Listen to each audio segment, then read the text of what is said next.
Бисмиллахи рахмани рахим. Вие го слушате вториот дел од книгата Аллаховиот зикр. Ова е македонски превод на говорот кој го одржал Хазрети Муслех Маут Мирза Башар Удин Махмуд Ахмад Халифатул Месих II во текот на Џалса Салана, годишен собир на Ахмадија муслиманскиот џемаат на 28 декември 1916 година и Фазл Умар фондацијата го печатела на урду јазик како Зикир и Иллахи. Рабва декември 1982 година.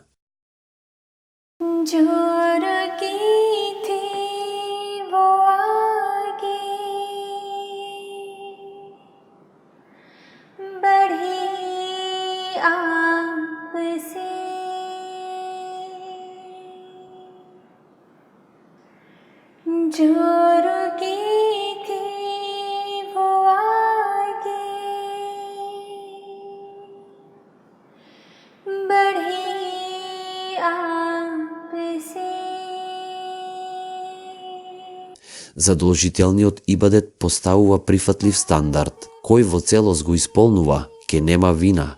Еден друг хадис вели: пренесено е дека некој човек дошол кај честниот пратеник салаллаху алейхи веселем и го прашал за исламот. Тој одговорил: 5 намази во текот на денот и ноќта. Тој прашал: има ли уште нешто покрај ова?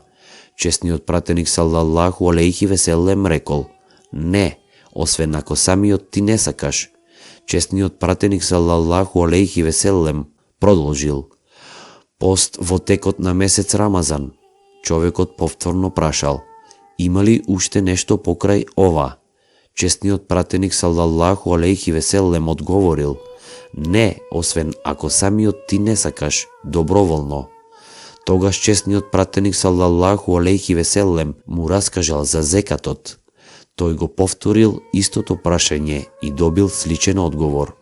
Човекот си заминал, зборувајќи: јас во името на Аллах ветувам дека ништо нема да додадам на ова, ниту пак ќе испуштам било кое од нив. Честниот пратеник салаллаху алейхи веселем рекол: ако тој зборува вистина, постигнал успех. Накратко, задолжителниот ибадет, направен совршено, гарантира успех, но внимателните и мудрите не се ограничуваат на задолжителниот ибадет. Тие влегуваат во полето на нафилот за да ги надополнат можните пропусти во извршувањето на задолжителниот ибадет.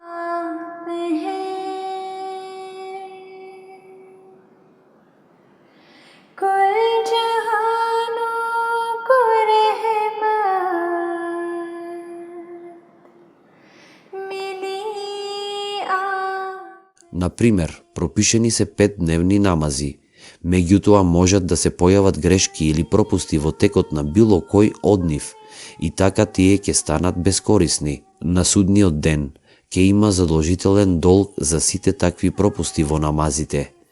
Навафилот ќе ги надополни таквите пропусти. Пренесено е дека честниот пратеник салаллаху алейхи веселем еднаш го видел еден од своите асхаби како клања намаз. Побарал од него да го повтори својот намаз, што овој и го направил. Но честниот пратеник салаллаху алейхи веселем од него побарал тоа да го повтори повтор, а потоа и по трет пат. Асхабот замолил: о Аллахов пратенику, јас не знам да клањам подобро, те молам научи ме. Честниот пратеник салаллаху алейхи веселем одговорил: брзаше со намазот и поради тоа не е вреден за прием кај Аллах, клањај полека и тоа ќе биде примено. Ке ми дозволите сликовито да го прикажам овој предмет. Да предпоставиме дека студент има испит, во кој му требаат 50 поени за да помине. Ако тој одговори на прашањата вредни само за 50 поени, не може да биде сигурен во својот успех. Или замислете патник кој трга на пат. Тој може да процени колку пари му требаат, но во текот на патувањето може да му се случи нешто ненадејно, што ќе бара додатни трошоци. Навафилите се додатни фондови за итни случаи. Тие се важни и треба да им се посвети посебно внимание. नूर पाते रहेंगे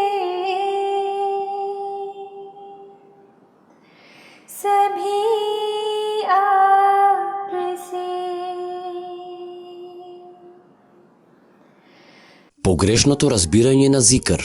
Постои општо погрешно разбирање на зикрот во нашиот џемаат. Бидејќи како последица на тоа се јавува занемарување на зикрот, јас сакам да го отстранам ова погрешно разбирање. Ветениот Месија алейхи селам ги критикувал суфиите, така наречени дервиши, на своето време кои вовеле многу новотарии во исламот.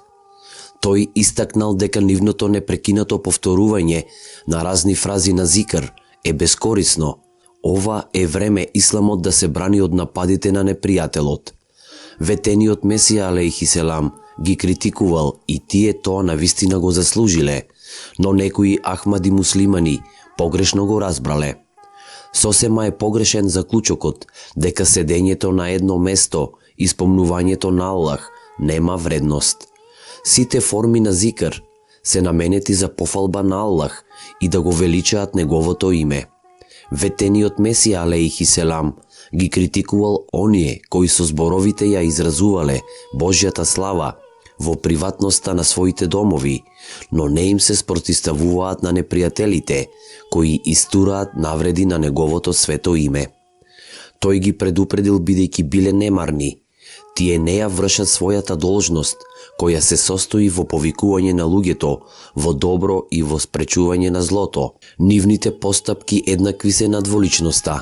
Ако тие се искрени во своето величање на Бог, зошто тогаш не им се спротиставуваат на нападите на непријателите? Зошто не го величаат Аллах на јавна платформа, како што тоа го прават во тивките ќошиња во своите домови? Понатаму ветениот Месија алейхи селам ги критикувал бидејќи го искривиле концептот на зикр. Во нивната пракса нема ни трага од првобитната чистина на концептот за споменувањето на Бог. Погрешни форми на зикр. Кај суфиите постојат неколку погрешни форми на зикр. Тие од своите срца испуштаат извик и го упатуваат до своите глави толку гласно што никој во околината не може да спие или да се концентрира на ибадетот. Ова е наречено обземање на срцето, како да ла илахе илаллах ке влезе во нивните срца само ако биде втиснато во нив. Иако тие велат дека се собираат поради зикр, тие самите себе се измамуваат со празните гласови Аллах, Аллах. Постојат многу пракси. Некои едноставно добро се забавуваат со песните, со пеењето во хор или танцот на девојките, и тие тоа го нарекуваат собир на зикр, бидејќи често се повторува гласот Аллах. Некои ги параат своите срца. Некои изговараат восклик од својата душа. Некои го воздигнуваат зикрот од своите срца и тој се враќа по извршувањето сеџда на Арш, Аллаховиот престол. Некои воскликнуваат Аллах од секој дел од своето тело. Некои танцуваат во тонот на ајетите на чесниот Куран, покрај останатите кои скокаат одоколу и рецитираат поезија. Тие се прават опиени и ја губат свеста. Некои тогаш скокаат во групата со продорен крик Аллах, Аллах. Накратко, многу претерани и вештачки пракси се воведени во концептот на зикр и ниту еден од нив нема ништо со вистинското учење на исламот. Ние ги осудуваме овие новотарии, но ние зикрот не можеме да го напуштиме поради нив. Секоја новотарија која е воведена во верата е заблуда, а секоја заблуда води во џехеннем. Поради тоа таквиот зикр овие луѓе не ги води поблиску до Аллах, наместо тоа тој ги оддалечува од него. Откако започнал овој вид на зикр, муслиманите се разделија од Аллах. Ова не е изненадувачко. Целта на праксата спротивна на Аллах и неговиот веровесник е да ја слабее духовноста. Сите новотарии воведени во зикрот имаат некој елемент на задоволство, но ова задоволство е вештачко. Човекот кој на тоа ќе му подлегне по цена на вистинското задоволство е уништен. Тој е како некој кој страда од болка во стомакот и наместо да бара соодветен третман, лек, тој оди на спиење со една доза опиум. Дејството на наркотикот овозможува привремено олеснување, но тој всушност се убива себе. Наскоро ќе дојде време кога оваа болест ќе направи непоправлива штета. मकबूल चश्मे इलाही में है बंदगी की रवायत. Зикрот наспроти магепсаноста. Она што овие луѓе го нарекуваат зикр, всушност е магепсаност или хипнотизам. Тоа нема никаква врска со духовноста, всушност тоа е поврзано со концентрацијата на мислата.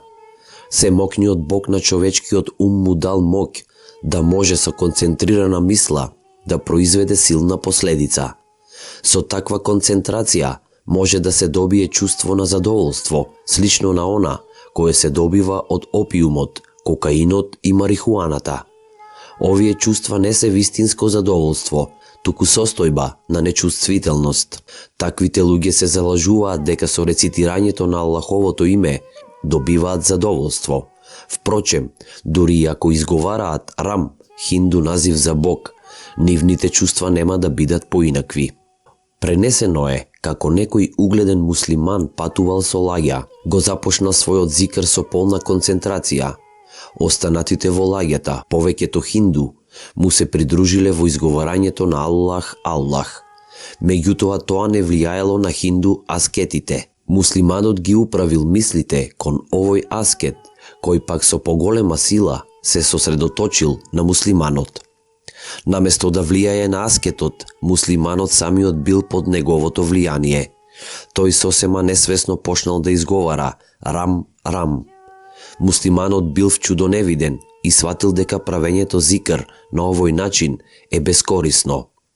Тој се покајал и престанал со ваквата пракса. Знаел дека ваквиот резултат бил произведен со вештина, а не со спомнувањето на Аллах. Да било изговарањето на благословот Аллах извор на подкрепа за него, изговорените зборови Рам немало да можат да го создадат истото чувство. Оние кои извршуваат такви ритуали се како патник кој во пустина умира од глад и наоѓа вреќа наполнета со чакал и тогаш замислува дека тоа содржи храна. Личноста која прави беззначајни ритуали верува дека ја стекнува близината на Аллах, но всушност е во заблуда. Нејзините сетила се опиени. Таа смета дека досегнала висока духовна положба, но состојбата на нејзиното срце останала нечиста. Задоволството од зикрот. Еден искрен ахмади муслиман еднаш ми кажа дека од таквите начини се добива големо задоволство. Јас му кажав дека ова задоволство е слично на она кое се добива од опиумот и кокаинот. Краен доказ е дека таков зикр не создава духовна чистота. Тој се согласи и ми кажа дека познава некој кој ги совладал сите ритуали, но сепак на улица проси за храна. Овој Ахмади се чудеше зошто овој човек проси за храна, а тврди дека ја досегнал високата положба. Ветениот Месија алейхи селам ја пренел приказната за еден пир, светец, кој тврдел дека достигнал висока духовна положба. Еднаш, додека бил во посета на некој од следбениците во време кога владеела глад, тој побарал: "Донеси ми израз на почит." Овој следбеник, кој немал што да понуди, молел да му биде опростено, но пир продолжил да инсистира. На крајот овој следбеник бил приморан да продаде дел од покукнината, за да го задоволи пировото барање. Накратко, кај луѓето кои ги фалат погрешните форми на зикр, можат да се најдат многу слабости и нечистотии.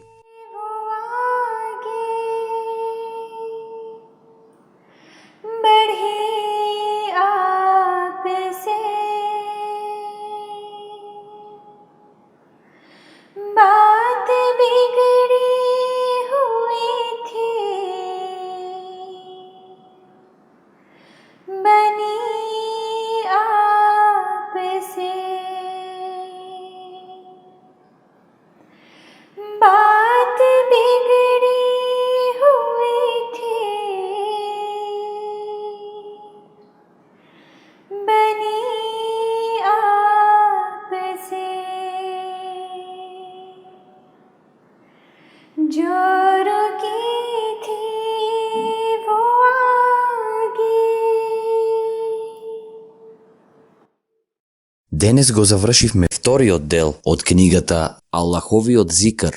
Еселаму алейкум.